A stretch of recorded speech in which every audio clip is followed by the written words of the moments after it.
بالله من الشیطان الرجیم بسم الله الرحمن الرحیم. ټولو دوستانو او ملګرو ته یو ځل بیا ښه راغلاست وایم. هیله کوم چې ټول به روغ جوړ او ښه ورځ مو پیل کړې وي. نن موږ په دې ویډیو کې به په مایکروسافټ پاور پوینټ کې په 15 منټو کې به د چارت درس ووایو. تېره ورځ خو موږ سمارټ آرټ ویلې، نن به موږ چارت ووایو. راځئ چې دا درس شروع کړو. په 15 منټو کې چارت. تېره ورځ خو موږ سمارټ آرټ ویلې، نن به موږ چارت وایو.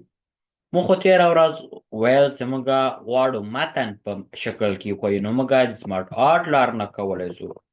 اوس که موږ غواړو عددونه نمبرونه راسره وي،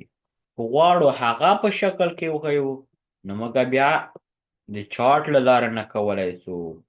دلته مختلف ډیزاینونه دي چې هر یو تاسې انتخاب کړئ چې هغه باندې اوکې وښئ، نو هغه به د تاسې صفحې ته را انزرټ سي. دا لږ در وخت نیسي، نو دا به اوس راځي. ګوره راغی. بیا له دې لارې نه کولی شئ لکه دلته تاسو ته دغه صفحه خلاصیږي په مایکروسافټ اکسل کې. بیا تاسې کولی شئ لکه مثلا هغه ایډیټ کړئ. بیا دلته په خپله هم په چارټ باندې عملي کیږي. لکه مثلا تاسې دلته ورته لیکئ، دلته لکه مثلا دغه جې کې دا مانت 1 ته ټول سلیکټ کړئ. دلته راسئ اوله میاشت،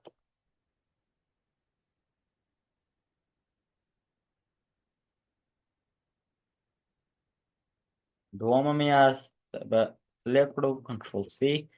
دلته به راسو، دا به بیا سلیکټ کړو، سلیکټ کنټرول وی. دا درېیمه میاشت. نو دغسې دا میاشتې دي. دغو کې دی چې دا دومره پیسې وړي، ده کې دا 15 وړي دي. په دومه میاشتو کې دوی داسې وړي.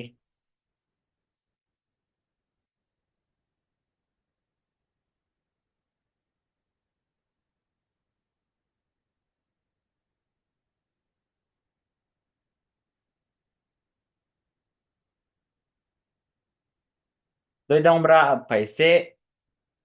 وړي دي.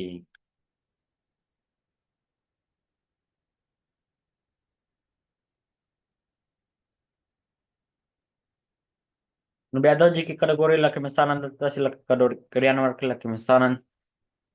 داسې دا ټول به سلیکټ کړو. دلته به احمد چې دا اوله میاشت،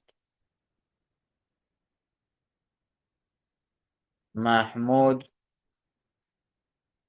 او په دغه کې جاوید او سرور.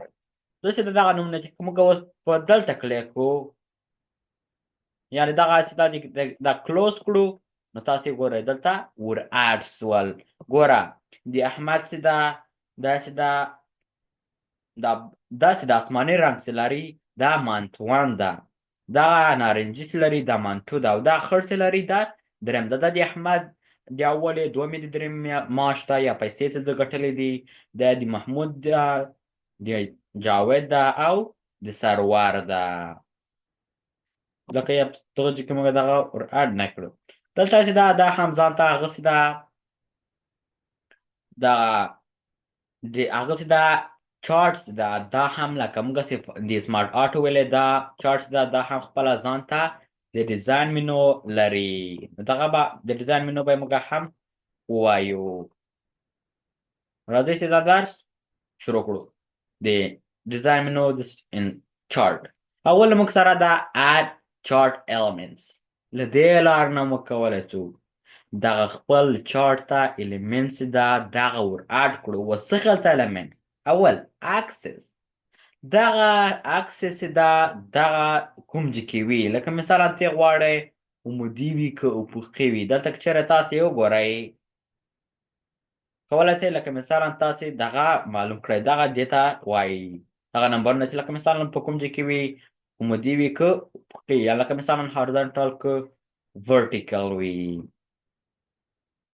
او بل اکسس ټایټل د دغه اکسس ټایټل په کوم ځای کې وي که دا وکړو دغه ته اکسس ټایټل وایي دلته چې دا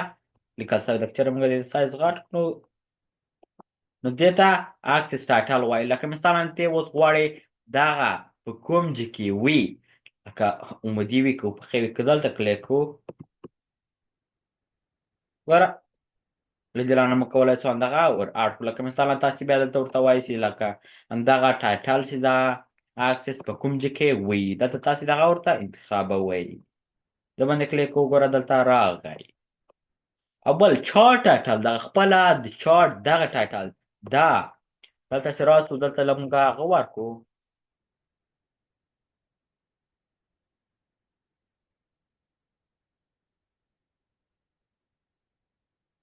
دغسې موږ ورکړو دغه ټایټل اوس په کوم ځای کې وي نو موږ به راځو دلته ډیزاین ته چارټ المنټس ته دلته اوس ورته راځو نه بیخي دې نه وي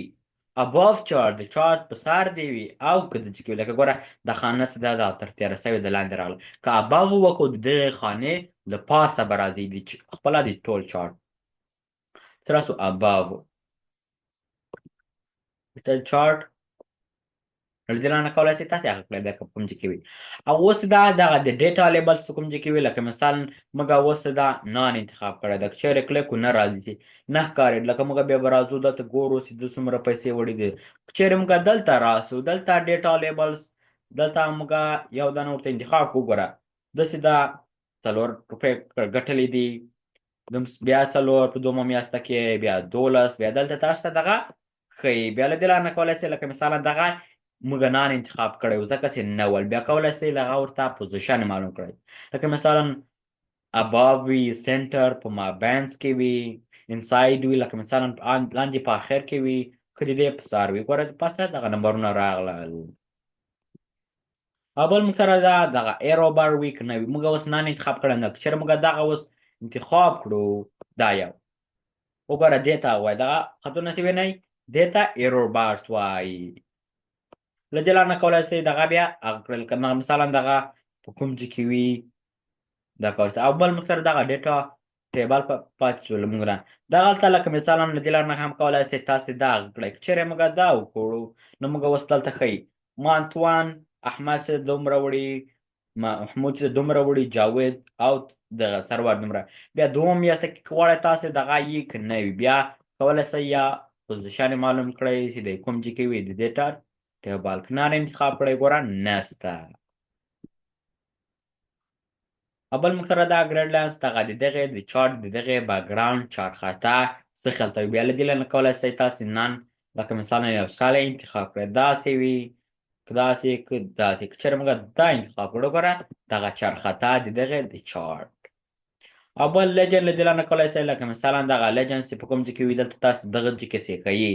مانت 1 مانت 2 مانت 3 که چېرې ګوره ټاپ وکړو ګوره خوا سر ته راغلل که چېرې موږ دلته بیا راسو دلته لیفت چپې خوا کې ګوره دلته چپې خوا ته راغلل بیا دې نه کولی شئ تاسې ورته چې په کوم ځای کې وي او ټرینډ لاین چې دې لارې نه کولی شئ لکه مثلا زه اوس دغه معلومومه چې دغه هغسې ده دا بلو چې ده لکه مثلا پورته تللی دی که ده لکه چېرې پورته تللی داسې به پورته کېږي چېرې دلته راسمه اوس لکه مثلا تاسې یو سټایل ورته انتخابوئ دغسې وګوره دا ورته دغسې لاین راغی دلته تاسې وګورئ دغه بلو لاین چې وګوره موږ دا سلیکټلی ده بیا له دې نه کولی شو لکه مثلا چېرې دا سلیکټ کړو بیا له دې نه کولی شئ لکه مثلا تاسو ته دغه کوي ګوره دغسې وګوره موږ ته دغه بلو لاین چې دا موږ ته دغه ښیي نو که غواړو دغه به راولو موږ به راځو ټرینډ لاین چې دلته بیا یو سټایل ورته انتخابوو اوس بیا کوم لکه مثلا زه یې ورته راولمه مانټو ته دی اوکې سې وکړمه وګوره مانټو ته دغه نارنجي راغی دا ول موږ سره اډ چارټ elements اوس به راسو کویک لیاوټ هلته خو تا خپله وراټکول اوس په دغه ځای کې دا تیار جوړ سوي دي له دې لارې نه کولی شئ تاسې دا ور اډ کړئ داسې وي ګوره د دې بیکګراونډ ګورئ ډیټا لیبلز که مثلا دا کویک لکه مثلا تیار جوړ سوي دي چې له دې لارې نه کولی شئ تاسې یو دانه یوز کړئ او چینج کلرز له دې لارې نه کولی شئ دغه رنګونه چې وینئ لکه دغه اسماني سي ده، نارنجي ده،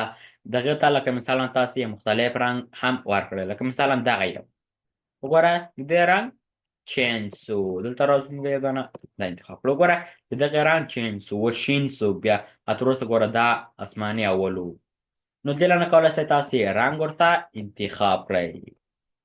او چارټ سټایل له دغه ځای کې چې موږ سره دي چارټ مختلف سټایلونه دي چې له دې لارې نه موږ کولی شو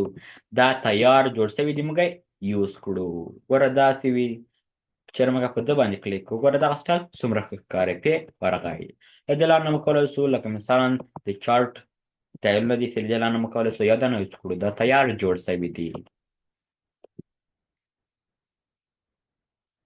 اول سویچ راس and columns لکه مثلا غواړئ دغه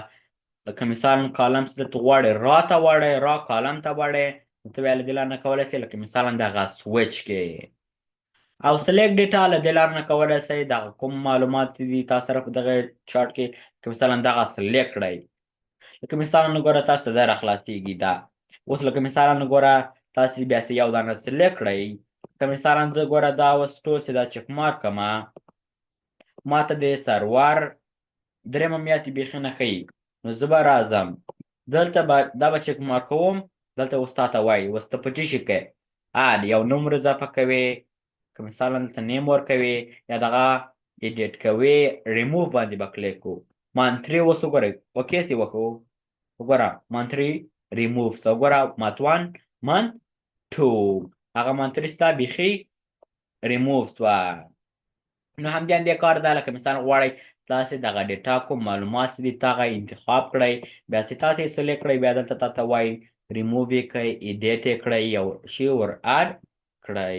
وګوره دلته کې هم سویچ راس اینډ کالم ګوره راځي ګوره د ده خواته وختل او ده دا خواته را کالم ته کالم را ته دا ول موږ سره سلیکټ ډیټا او ایډیټ ډیټا لکه موږ خو دغه ځای کې سلیکټوله اوس موږ غواړو ایډیټ یې کړو لکه مثلا ما یو چا نوم غلط شوی ده د چا پیسې مې کمې ورکړي دي غواړم بېرته ور اضافه کړمه نو زه به راځم دلته به وایم لکه مس ده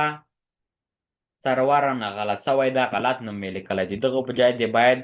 حفیظ یا د ما نوم وي نو زه چې انټر وکړمه او دا کلوز کړمه وګوره د سرور په ځای هغه راغی موږ دغه ایډیټ کړه له دې لارې نه کولی شئ لکه مثلا تاسې دغه ایډیټ کړئ بیا داسې ایډیټ کړئ دغه ټیبل تاته خلاصېږي تاسې کومه ایډیټ کړي وي کوم ځای کې بیا کولی شئ معاش ور اضافه کړئ چینج کړئ نوم یې چینج کړئ او له موږ سره ایډیټ ډیټا او ریفریش ډیټا لکه مثلا دغه چارټ چې تاسې چیرې اپډیټ کړی وي که غواړئ لکه مثلا معلومات اپډیټ کړي کوم ځای نه راکاپي کړي غواړئ دغه ریفریش کړئ یا تازه یې کړئ نو تاسې بیا د ریفریش لار نه کولی شئ. او چینج چارټ ټایپ دغه ټایپ چې تا راوستلی د دغه چارټ دغه د تا نه ده خوښ غواړې چینج یې کړې نو ته به په دې باندې کلیک کوې اوس تاسو ته دا خلاصېږي بیا له دې نه کولی شئ تاسې یو دانه سلیکټ کړئ لکه مثلا ما دغه یو کار ده اوکې سې وکړمه وګوره هغه بیخي له منځه لاړو د هغه په ځای دغه راغی نو له دې لارې نه کولی شئ دغه کوم چارټ سره راوستلی ده د دغه ټایپ د تاسې نه ده خوښ غواړئ چینج یې کوئ نو تاسې به چینج چارټ ټایپ ته راځئ دا و له موږ سره په 59 کې چارټ ډېره مننه دا و د نن ورځې درس